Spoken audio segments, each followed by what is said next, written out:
பழனி பாதயாத்திரை பக்தர்களுக்கு ஒளிரும் குச்சிகள், மஞ்சள் துணிப்பைகள் நத்தத்தில் ஒன்றிய ஆணையாளர் வழங்கினார்.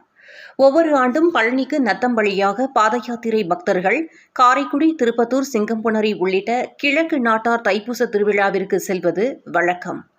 இந்த ஆண்டு வரும் 25ஆம் தேதி பழனியில் தைப்பூசம் நடைபெறவுள்ளது. இதற்காக நத்தம் வழியாக பழனியை நோக்கி ஆயிரக்கணக்கான பக்தர்கள் தனியாகவும் கூட்டமாகவும் செல்கின்றனர்.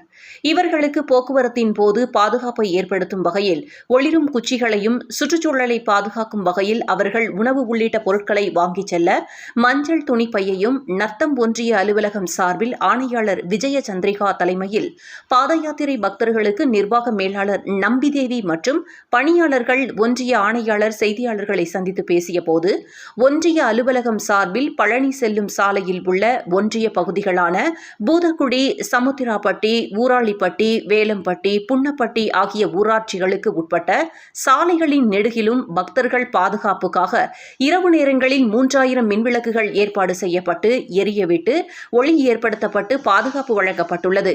மேலும் பக்தர்கள் தங்கி செல்வதற்கு வசதியாக நத்தம் ஊராட்சி ஒன்றிய அலுவலகம் எதிரே உள்ள அம்மா மண்டபம், காட்டுவேலம்பட்டி அரசு தொடக்கப்பள்ளி, புன்னப்பட்டி ஊராட்சி உலுப்புக்குடியில் உள்ள அம்மா மண்டபம் ஆகியவைகளில் சுகாதாரம், தண்ணீர் வசதிகள் ஏற்படுத்தப்பட்டுள்ளது. அவற்றை நத்தத்தை கடந்து செல்லும் பாதயாத்திரை பக்தர்கள் பயன்படுத்திக் கொள்ளலாம் என்றார்.